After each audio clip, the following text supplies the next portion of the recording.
वंचित बहुजन आघाडीचे नेते प्रकाश आंबेडकरांनी दिलेला प्रस्ताव मराठा आंदोलक मनोज जरांगेंनी धुडकावून लावलाय।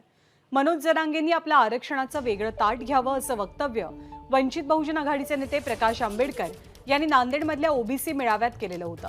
त्यांच्या याच वक्तव्यावरती मनोज जरांगेंनी उत्तर दिलंय। आम्ही ओबीसी मधूनच आरक्षण घेणार, वेगळं ताट घेतलं तर समाजाची फसवणूक होईल असं मनोज जरांगे म्हणतात।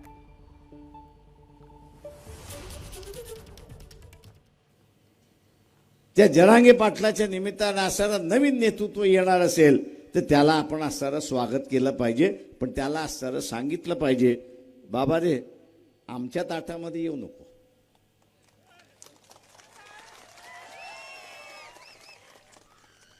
बाबा रे तू आमच्या ताटामध्ये येऊ नको। तुला वेगळं ताट करून पाहिजे असेल तर आम्ही त्याला मदत करतो। तुला वेगळं ताट करून पाहिजे असेल तर आम्ही तुला मदत करतो, पण आमच्या ताटामध्ये येऊ नको। आणि म्हणून मी मुंबईच्या सभेमध्ये म्हटलं की ओबीसीचं ताट वेगळं आहे आणि गरीब मराठ्याचं ताट वेगळं आहे, हे आपण असणारं लक्षात। आमच्या मतावर आम्ही ओबीसीतून आरक्षण घेणार, कारण आमच्या ओबीसीत नोंदी सापडल्या।